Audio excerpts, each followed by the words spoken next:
Market ने गिरना है तो यहाँ कहीं से मार्केट गिरेगी। अगर वीक में भी मैं देखूँ या वीक थोड़ा बेयरिश क्लोज हुआ है तो मेरे को ये लगता है कि नेक्स्ट वीक ओपन होगा, इस मार्केट को रीटेस्ट करेगा और उसके बाद DXY गिरेगा। अगर DXY गिरेगा तो यूरो USD ऊपर जाएगा।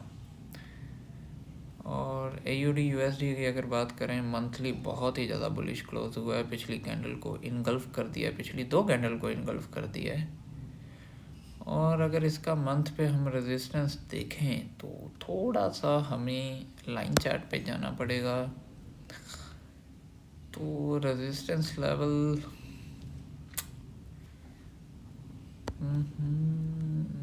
ये है, ये एक रेजिस्टेंस लेवल बन रहा है। अगर हम लाइन चार्ट में भी देखें तो हाँ, एक ये रेजिस्टेंस लेवल बन रहा है जो अभी काफ़ी ऊपर है। और अगर हम वीक में भी देखें तो वीक में ये एक रेजिस्टेंस लेवल है और वीक में भी कैंडल बुलिश है। तो अगर डे में देखूं तो मार्केट ने रिट्रेस नहीं किया है, जो यहाँ से बुल मूव आया है उसको रिट्रेस नहीं किया, मार्केट यहाँ पे कंसोलिडेट करने लगी है। तो मैं इसमें सेलिंग तो नहीं देख रहा हूँ क्योंकि डे में मेरे पास कोई एविडेंस नहीं है। और बाइंग अगर मैं देखूँ तो इस किसी जोन से बाइंग का बनेगा, बट लेट्स सी। अभी काफ़ी गैप है करंट मार्केट प्राइस में और जो मेरे को लग रहा है कि यहाँ से बाइंग आएगी। तो हम थोड़ा पॉज करते हैं, मे बी हमें एक सेलिंग का एविडेंस मिल जाए तो हम सेल कर दें। और अगर मार्केट नीचे आती है, बाइंग का एविडेंस देती है, तो डेफिनेटली हम बाइंग करेंगे। उसके बाद अगर हम USD CAD की बात कर लें तो मार्केट एक बहुत स्ट्रॉन्ग सपोर्ट लेवल पे है और जो मंथ की कैंडल क्लोज हुई है वो टोटली बेयरिश कैंडल क्लोज हुई है, बेयरिश इनगल्फिंग कैंडल क्लोज हुई है। तो मेरे को यहाँ से ये लगता है कि मंथ में मार्केट, और एक चीज़ और भी देखें तो 1 मंथ की जो हमारी 50 EMA है, मार्केट उसके नीचे है। 3 मंथ अभी रनिंग है।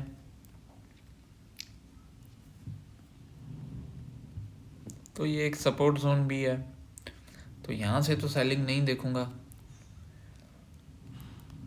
और वीक हमें सेलिंग बता रहा है।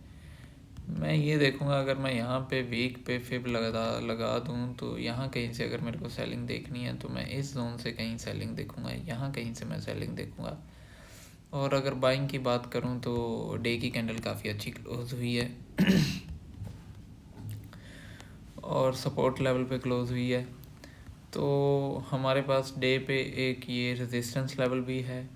और अगर हमें यहाँ से सेलिंग मिलती है और जो कि मंथ की रिट्रेसमेंट कर रही होगी मार्केट, तो लेट्स सी मार्केट कहाँ तक रिट्रेस करती है। अगर डे की बात करूँ तो ऑब्वियस ये यहाँ कहीं जोन से हमें एक सेलिंग मिल सकती है, दोबारा इस लेवल को टैप करे, यहाँ लो ना बनाए, इसके कंपैरेटिव यहाँ कहीं हाई बनाए, फिर मार्केट ऊपर जा सकती है।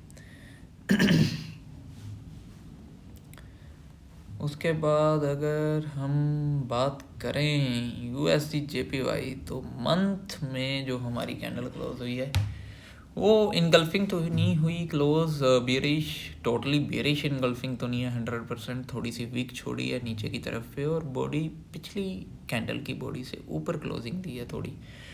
और अगर हम देखें तो मंथ स्टार्ट होते ही 1 या 2 दिन में ही मार्केट ने पिछले मंथ को रिट्रेस करना स्टार्ट कर दिया है।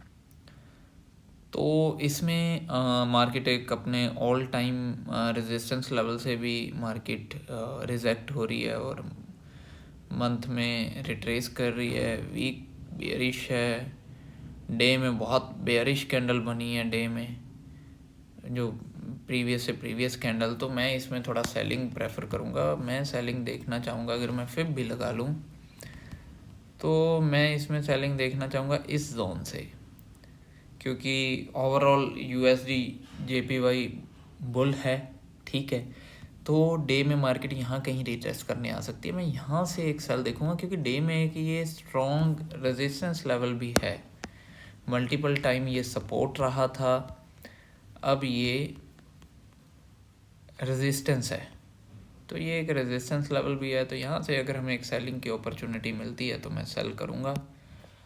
और अगर हम वीक में देखें तो हमें सेलिंग कहाँ तक मिल सकती है, हमें यहाँ तक सेलिंग मिल सकती है या इससे भी नीचे। पर फर्स्ट जो मेरे को टीपी लगता है, फर्स्ट टीपी अगर हम यहाँ से सेल करते हैं, फर्स्ट टीपी हमारा यहाँ पे है, यहाँ से मार्केट थोड़ा सा रिजेक्ट होके फिर दोबारा नीचे यहाँ तक ट्रैवल कर सकती है। तो अगर मैं डे की भी बात करूँ तो USD JPY मैं सेलिंग देख रहा हूँ। GBP JPY, तो GBP JPY में अगर हम मंथ पे जाएं तो मंथ स्लाइटली बुलिश है मतलब काफ़ी बड़ी मंथ ने वीक छोड़ी है।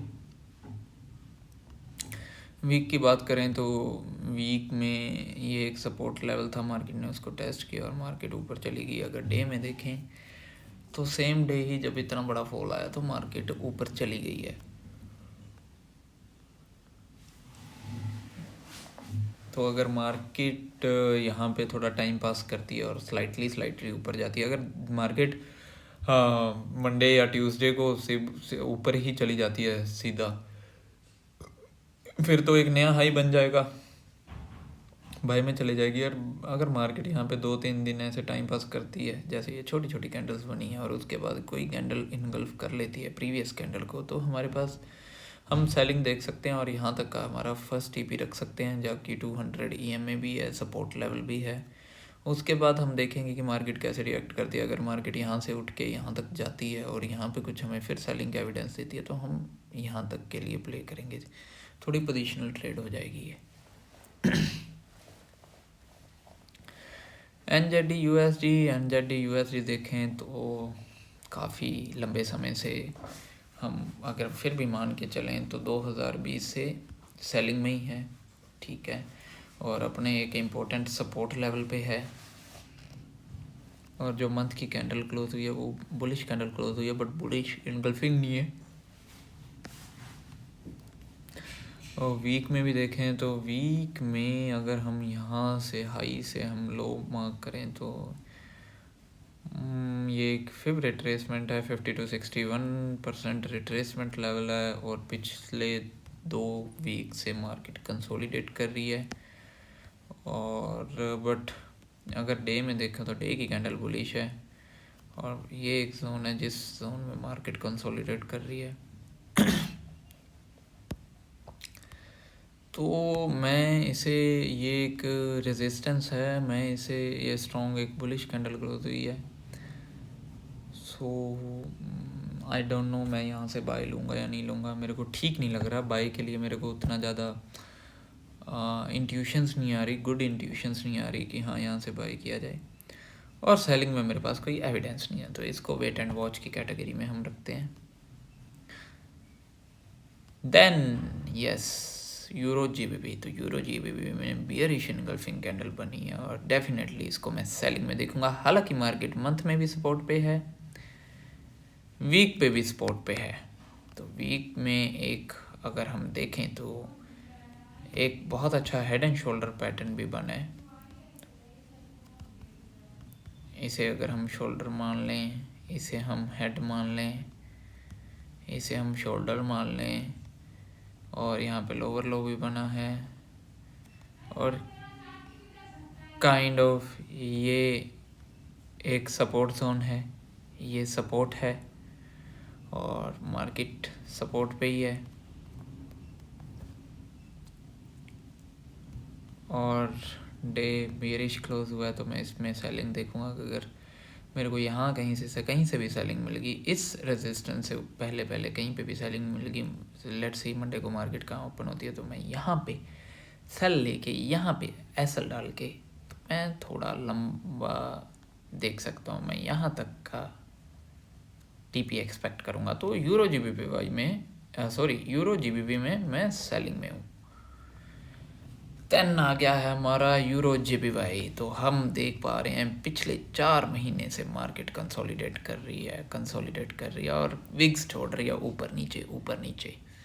तो अगर लास्ट मंथ की हम बात करें तो लास्ट मंथ में एक इन्वर्टेड हैमर बनी है, ठीक है, और मार्केट उसको रिटेस्ट कर रही है। अगर मैं वीक में देखूं तो वीक में मार्केट ने सपोर्ट लेवल को टेस्ट कर लिया है, ये एक सपोर्ट लेवल था, इसे टेस्ट कर लिया है।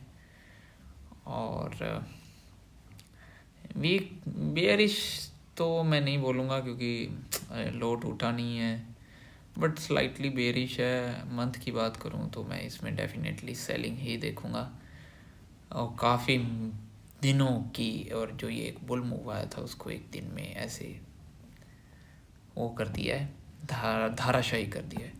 तो मैं यहाँ कहीं से इस जोन से अगर फिब लगाऊंगा, यहाँ कहीं ये एक EMA भी है हमारे पास, यहाँ कहीं से मैं सेलिंग देखूंगा और मैं थोड़े लंबे समय के लिए सेलिंग देखूंगा। और मैं फिर यहाँ थोड़ा लंबा देखेंगे सेलिंग। SL में भी शायद SL हो जाए, क्योंकि मार्केट बुल ट्रेंड में, डे में, वीक में, मंथ में नो डाउट हमारे पास कंफर्मेशन नहीं है। मंथ में मार्केट अनडिसाइडेड है, मार्केट कंसोलिडेट कर रही है, बट डे के टाइम फ्रेम के अकॉर्डिंग मैं सेलिंग देखूंगा। यहाँ कहीं इस जोन से एक सेलिंग बन सकती है, एटलीस्ट 1:2 तो हमें मिल जाएगी। उसके बाद यूरो CHF, तो यूरो CHF में अगर मंथ की बात करूँ तो इसमें बाइंग देख सकते हैं, थोड़ा नीचे से हम बाइंग देखेंगे। वीक में भी यहाँ कहीं इस जोन से हम बाइंग देख सकते हैं, और डे में तो भाई बहुत ख़तरनाक बनी है। तो हम इसमें अगर मार्केट थोड़ी ऊपर आती है, इम्पल्सिव ऊपर आती है, तो हम यहाँ से सेल देख सकते हैं यहाँ तक की जोन के लिए। उसके बाद यूरो NZD है, यूरो NZD मंथ में बेरिश कैंडल बनी है, और यूरो NZD बुलिश था। यहाँ पे मार्केट आई, यहाँ पे हाई नहीं बनाया, लो बनाया। वीक में देख सकते हैं, सेल देख सकते हैं, बट यहाँ से तो सेल नहीं देखूँगा। सपोर्ट है, देख सकते हैं, यहाँ से सेल देख सकते हैं यहाँ तक के लिए। Let's see, undecided, wait and watch की कैटेगरी में डालूंगा इसे मैं। Euro cat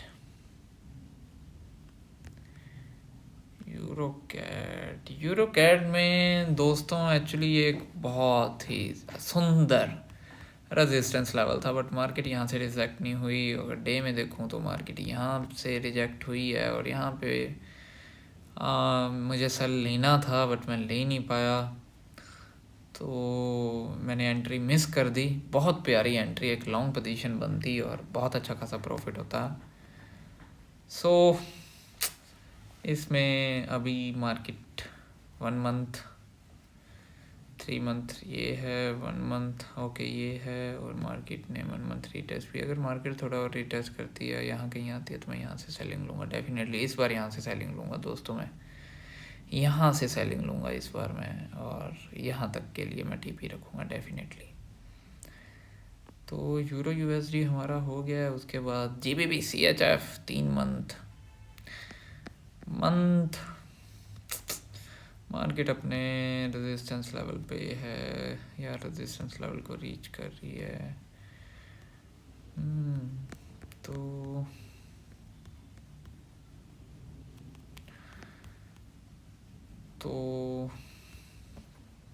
wait and watch, कुछ नहीं। GBP AUD सपोर्ट लेवल पे है, बट सेलिंग यहाँ पे एक सपोर्ट है। बाइंग का तो कोई सिनेरियो नहीं है अनटिल अनलेस मार्केट इस जोन को नहीं तोड़ती है। तो अगर इस जोन को तोड़ती है तो हम यहाँ तक के लिए बाइंग देख सकते हैं। दूसरी चीज़ हमारे साथ ये हो सकती है कि मार्केट थोड़ी और नीचे हो, तो हम यहाँ से बाइंग देख सकते हैं, इस जोन से एक बाइंग देख सकते हैं यहाँ तक के लिए, और उसके बाद सेलिंग। तो ये भी थोड़ा सा ऐसे मेरी समझ में आने वाला प्राइस एक्शन नहीं है। और GBP CAD, इसमें भी दोस्तों मैं सेलिंग को लेके ही प्रेफरेंस मेरी सेलिंग को लेके ही थी। और GBP CAD में एक सपोर्ट लेवल पे है मार्केट, और डे ऐसा क्लोज हुआ है, काफ़ी होच पोच है इसमें